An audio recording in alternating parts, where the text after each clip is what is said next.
So as I was saying, you're about to give your speech, Emily, Maria.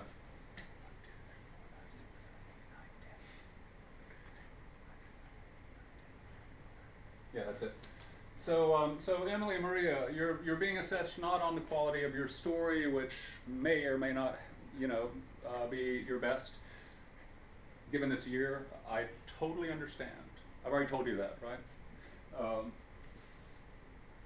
but you are being assessed on your oral interpretation of the story, your delivery of the story, your performance of the story. The story is your musical notes, your voice is your instrument, and so vocal strength. Your voice is not just audible, weak. It is energizing. Inflection. That is everything from loud to soft to emphasized to high pitch to low pitch. Think of a musical instrument because clarinets, they inflect as they go through dynamics and pitch and all sorts of stuff. Pacing, slow is better than fast. When it pauses. So Kelly Cole, my first mentor, he walked into Schitt's Coffee Shop in Westwood near UCLA, and it was 3 in the morning, and I was reading the Nobel Prize-winning German author's Death in Venice, and on my 40th cup of coffee. Back then, coffee cost, in this coffee cup it was called, because refills were free.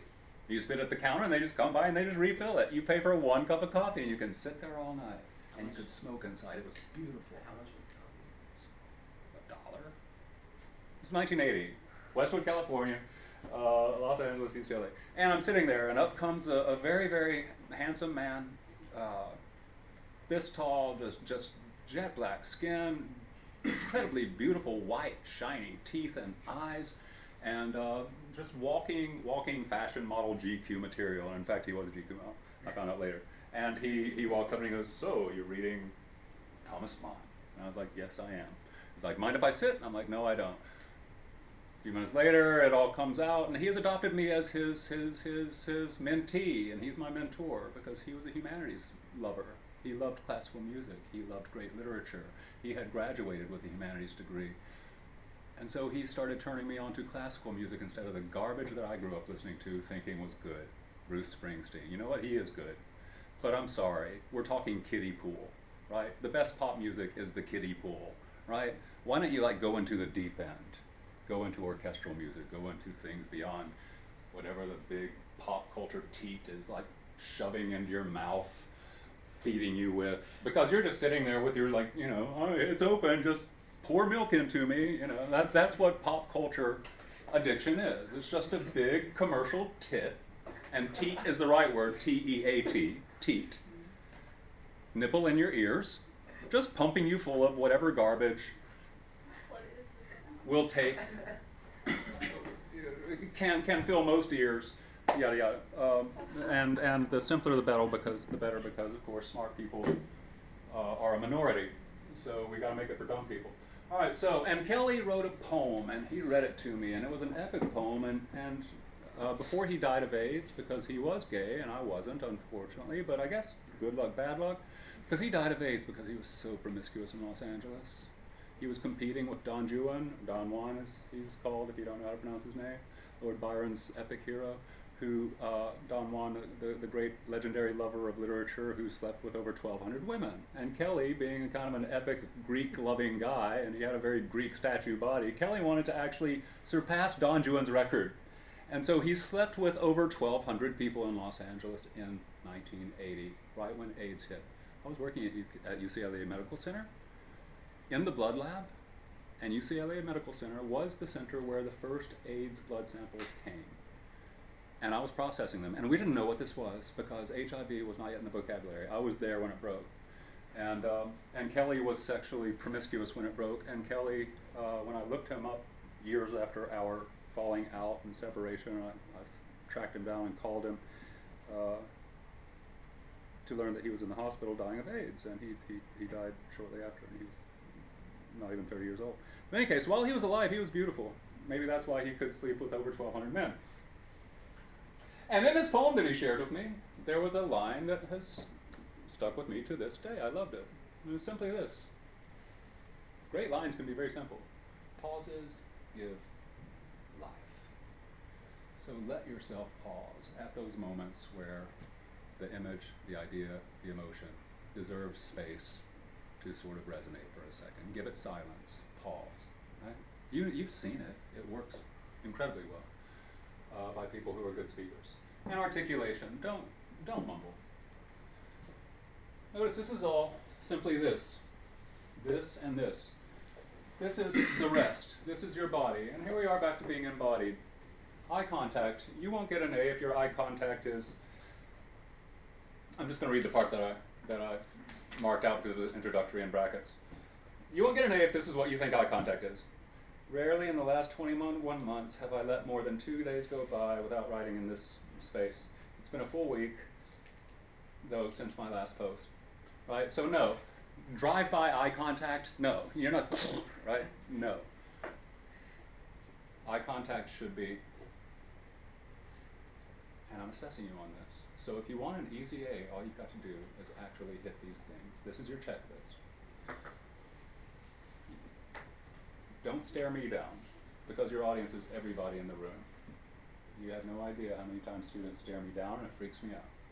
It makes me just like start, like the eyes are like penetrating into my soul. Stop staring me down, student. There are 20 other people in the room.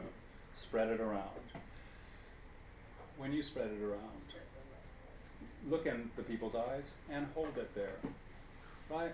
Because you know what, Maria, right now, we're making eye contact because we're really making eye contact, aren't we, right? And so as you do that, really, hold that eye contact. The psychology of it's amazing because you actually control them if you're actually looking at them. If you're not looking at them, then they become, if they're uncultivated Westerners, the disrespectful, disgraceful, graceless, audience that does that. And then the negative feedback loop kicks in because you're like going, God, I'm boring them. When actually they're just so out of touch with the effect of their physical appearance on a speaker that they're probably just clueless about. So, again, short version. Prolonged eye contact is expected. It is expected to be spread throughout the room, not unimaginatively like this. Try like going in zigzag ways, right? Where you're like, but include the whole room. And really, aim to hold it for a good count of 3, 4, 5. So that's eyes. Your face. At a cultural convention, I had to judge. Oh no, it was poetry out loud. How the face expresses a poem, and one student's mom emailed me because the kid was crying because she did so much work on her poem, and she didn't get an A, and it's because her poem was really, really dark and sad, and her face was smiling, and she probably because she was nervous or something. And it undercut the entire impact of this really, really dark poem, right? And she wasn't like grinning like an idiot, but she was just smiling in places where her face should have been saying something completely different. So your face should be expressing the spirit of whatever is coming out of your mouth. Your body. No. No. No. No. No. No. No. Keep your poise. Now it's perfectly fine to do this. It's not so fine to do this. But feel free to, if you need something to stand on. Don't be stiff, but don't be slouchy. Your hands. Gestures are great. If they work. But don't make up gestures because you're just some sort of robotic thing thinking I have to gesture. Poise. You have lovely poise. You really do. She's my obsession these days because I'm not trying to embarrass you, because when you finally stood up here and spoke, I was like, I just you surprised me, right? And so the fact that you could be so quiet for so long and then when you speak had such poise. So poise. Do we need to describe poise? Yes, to this degree. If you're embarrassed, don't show it. Don't be silly. Don't lose your composure. You're up here to perform. A pianist doesn't walk out and giggle, right? You're up here to perform. So you walk up here with grace and dignity, and you hold that persona until you walk away. And the art of screwing up. Yes. Oh, no, look, you're telling a story about a penis? Dude, I just told you, inflect that penis, let your face express the shock of that penis. You're performing a story. So, I'm not saying that you have to be all funereal up I was here. laughing because you were like a penis as I come up here and giggle. Pianist. Oh, I think You are what you hear. You are what you hear. Okay. Oh, I'm sorry. Let me say it Texan. Pianist. Okay. The art of screwing up. And apologies. One of the most really self-conscious making things about this year has been that I've had students who have had me in various classes and students who haven't had me, and it's like in the history of China I give literature and I choose the best literature, and then I got other people who haven't had it and I'm like, well hell, I've got to give it to you, and then I'm like, oh, but the people, right? And so I can't wait to never be in this situation again,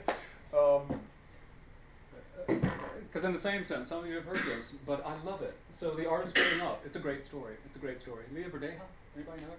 Yeah. Leah, She's in my world history class. yeah, and so, so you saw it.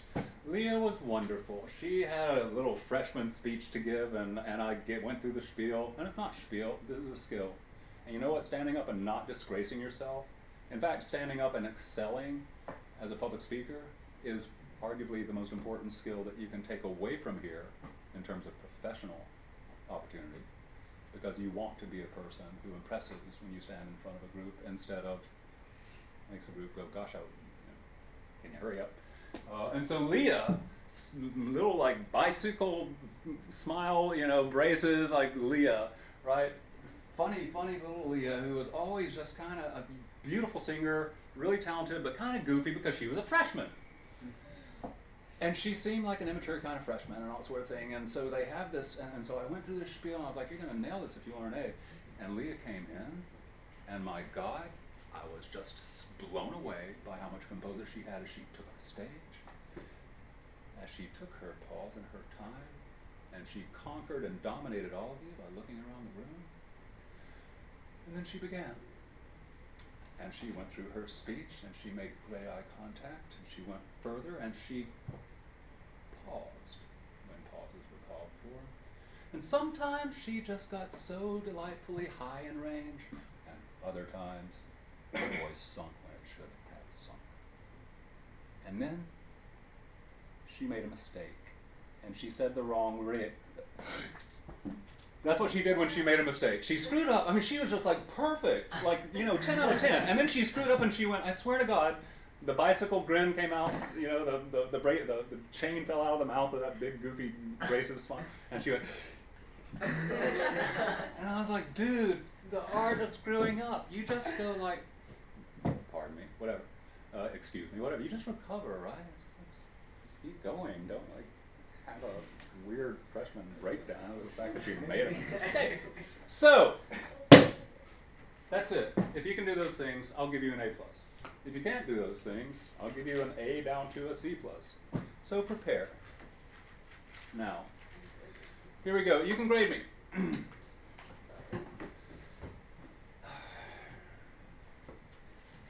You might not know this, but I'm somewhat of a newlywed, having married my Korean wife on March 8th of this year. One Sunday morning, 5 weeks after my wedding, my wife's mother suffered a catastrophic stroke from which the doctors doubted she would recover at all. Though she did recover, that tough woman. 6 weeks after that, though, still in the hospital, she was diagnosed with terminal cancer. For the following 9 weeks, we received regular urgent calls to rush to the hospital to say goodbye. All of them were false alarms until another Sunday morning 2 weeks ago, when my wife's mother finally passed away. My wife's family, though Christian, is still deeply Confucian in its devotion to family.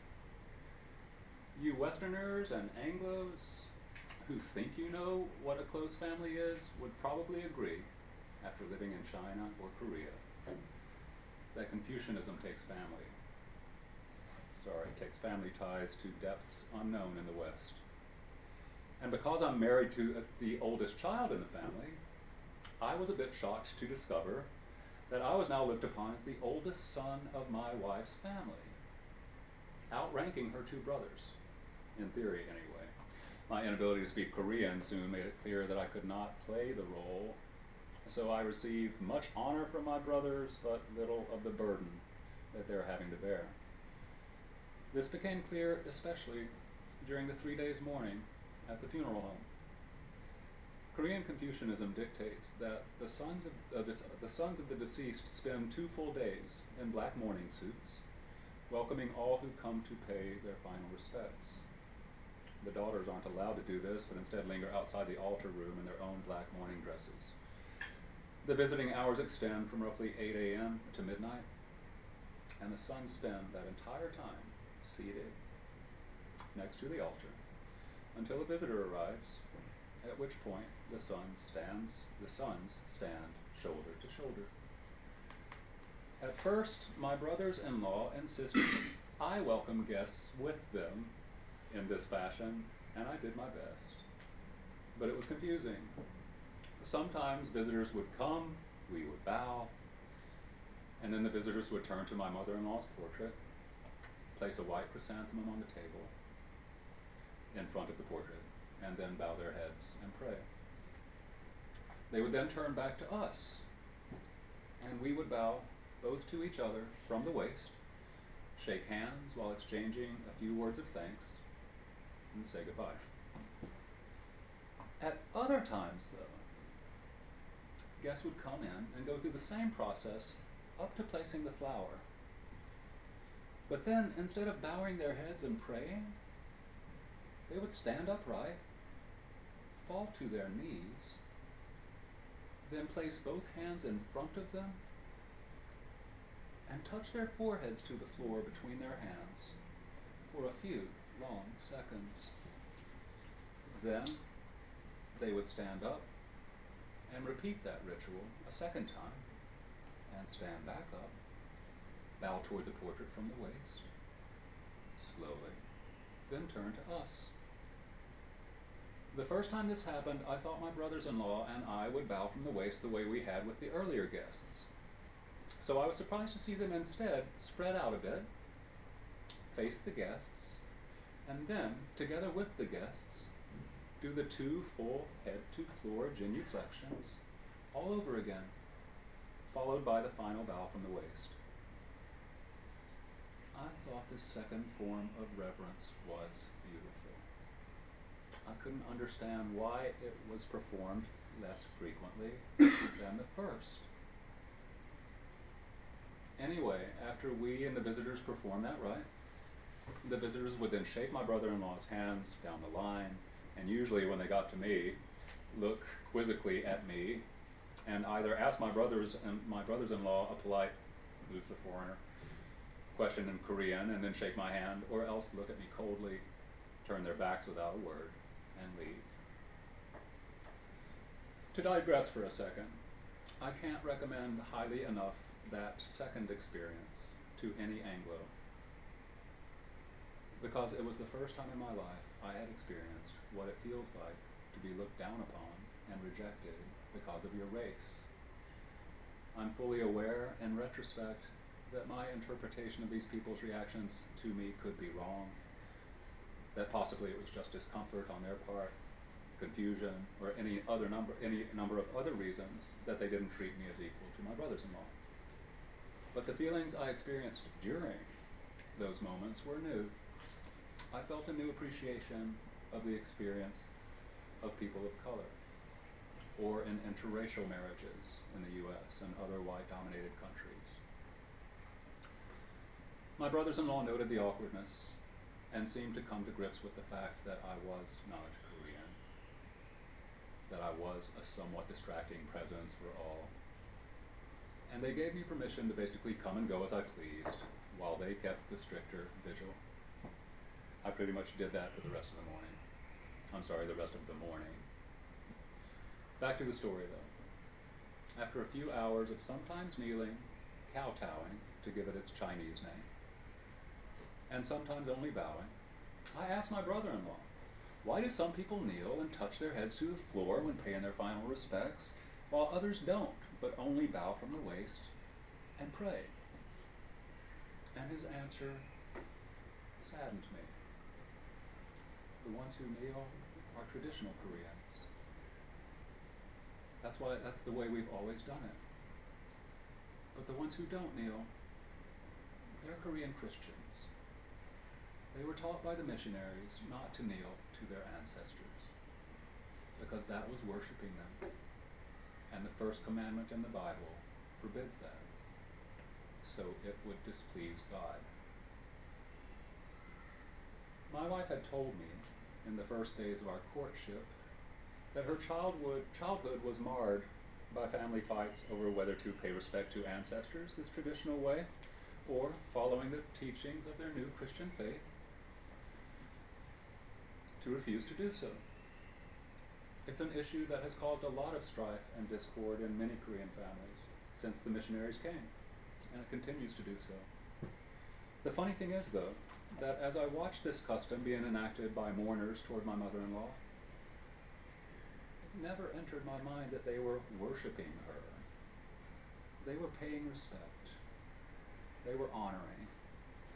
They were expressing reverence for this woman they loved and her path on this earth, as far as I could see, and doing it in a very touching, beautiful, humble way.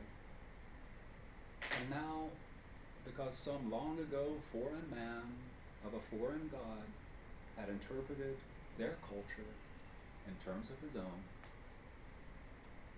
they were fighting about it. My wife's family, again, being Christian, themselves did not pay their final respects to their mother in this traditional way. Instead, they constantly pulled out their Korean translations of the English King James translation of the Hebrew, Aramaic, and Greek Bible, read verses from it, prayed to its God, and droned Western hymns, again in Korean translation, from its hymnal. I found that sad. On the third day, we were called to watch the Korean undertakers wrap my mother-in-law's body in the traditional silk binding cloth, from head to toe, layer after layer, each layer tied tightly across her body with silk ties, until in the end she looked as if enclosed in a silk cocoon.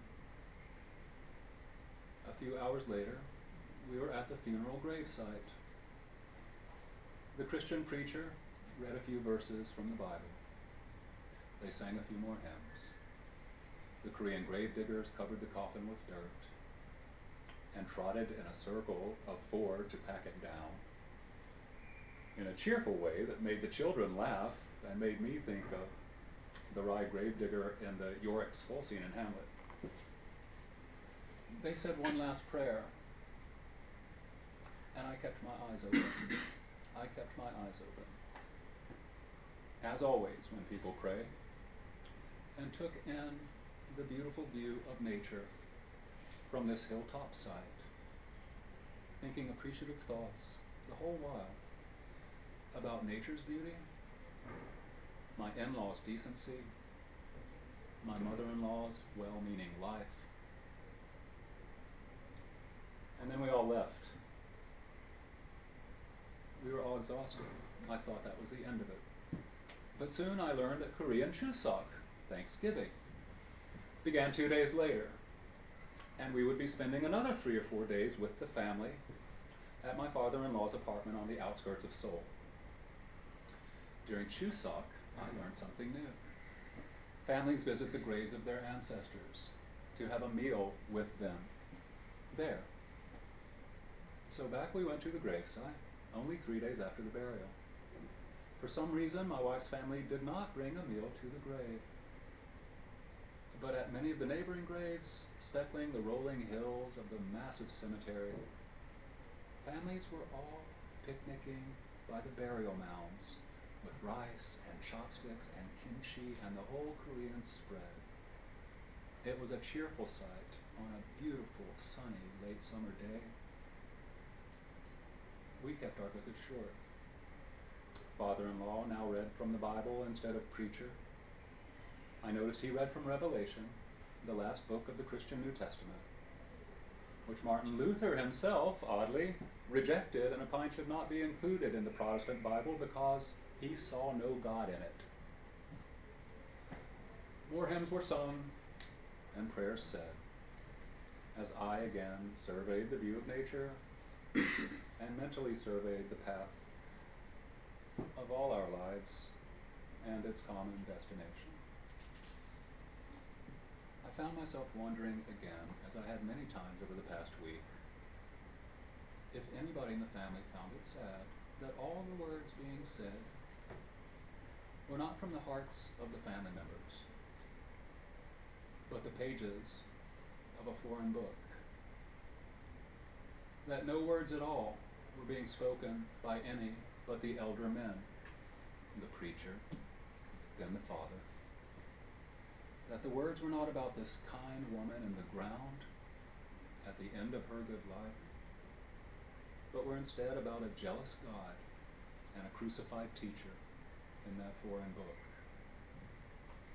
Even the tombstone inscription was not the family's words, and its subject not the family's mother and wife. Instead, it was a cliche verse glorifying the God of that book. It seemed so impersonal to me. I remember too all those rushed last visits to the hospital bed, the family thinking so many times they were sharing their last moments with her, and each time wishing that someone would simply speak to her, would tell her that she had been a good mother, a good wife, that she was loved, that her life was well spent, instead of incessantly weeping and praying above her to the God they hoped would save her from death. I don't think she ever got to hear her family express such things. Religiosity kept getting in the way.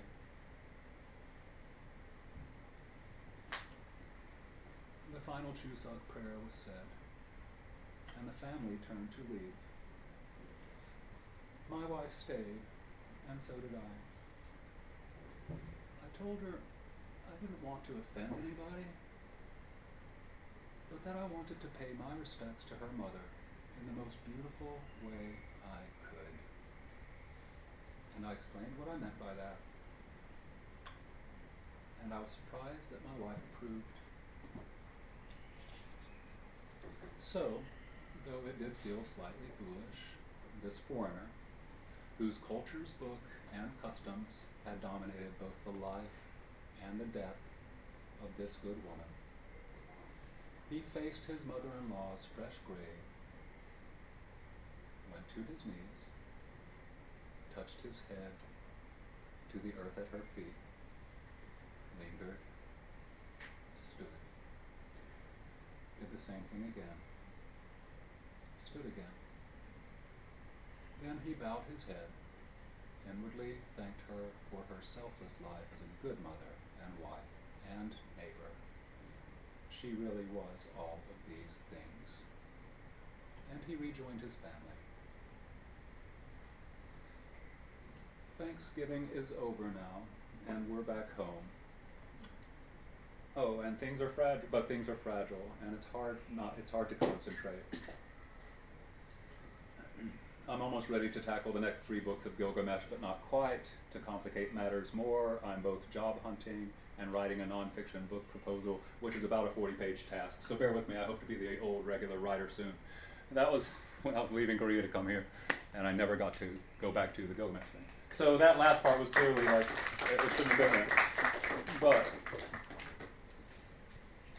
if I had, so again, I hope that showing you that I could have read this in a third of the amount of time. But please try to bring life into your story. Please try not to waste our time with a mediocre refusal to attempt skill. And I'm done. Any questions or anything else? Okay, so it's you've got until what, 25? So you've got 20 minutes to look over it and use that time however you would like to. Couldn't that have been written like as if I were a student who came into class and had our memo assignment? And then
I have to confirm that. So let me do it.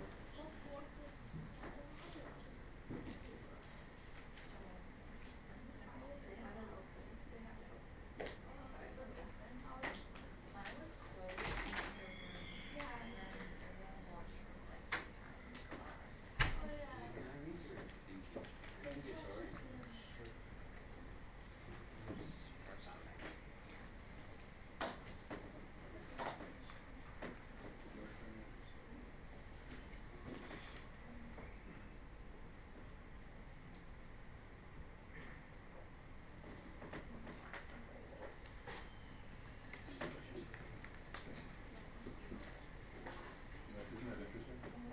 Isn't that interesting?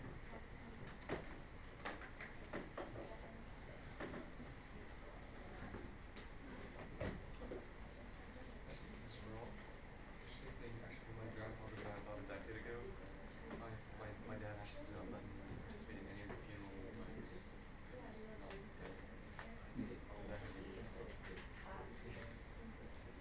Does your mom have it also? I know he's does. Yeah. And so he actually, Actually took his not to do anything. so when it comes to him and his wife, he vetoes his wife's influence on you. My boyfriend took a bit longer than I was in school. My mom was it's interesting because my mom so like I converted my mom more towards Catholicism, but it's interesting because we still have and whenever we go to my grandma's house we will still sort of worship or discover respect for her grandfather at the family altar in the house. So my mom's got another year to do that next time. And notice the tables turned even with your dad and your mom. With me, it was my Asian wife who was Christian and usually Asian Christian.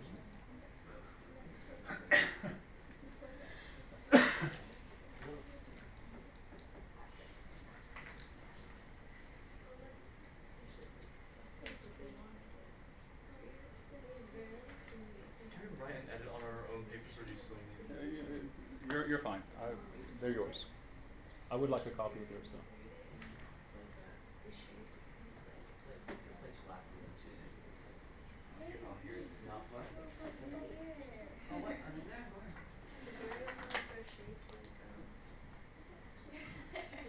What am I doing?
them reflected the fact that this is semester 2 of the absolute worst scheduled year, and for me the worst teaching year.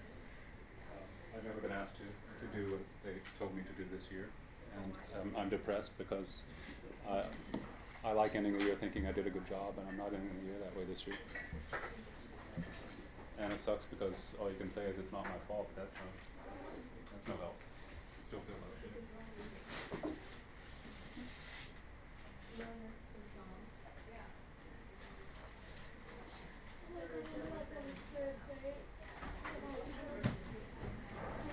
It's a pickup song.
And then feel really good.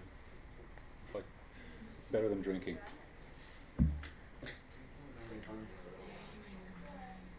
If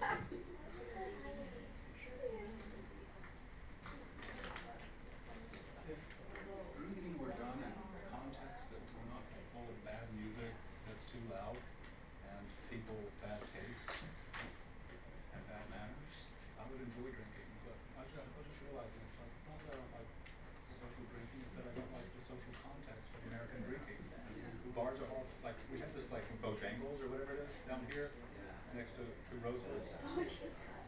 And that's where like, so when they have faculty parties, they choose these places, and it's American, right? And so I'm like, oh God, so I'm gonna go sit and listen to really loud music, of like American music. There you go, right there.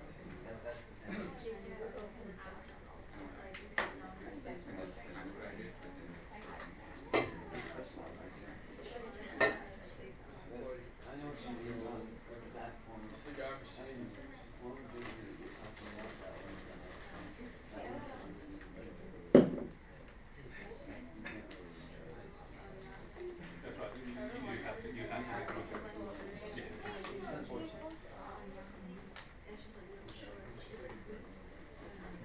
It's like, this is so uncomfortable, I need a drink. Yeah, exactly.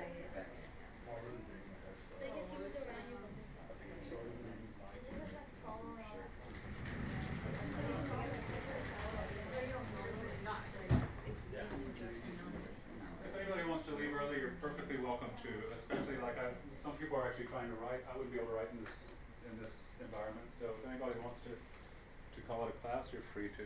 Really. Time's period officially at 7 more minutes.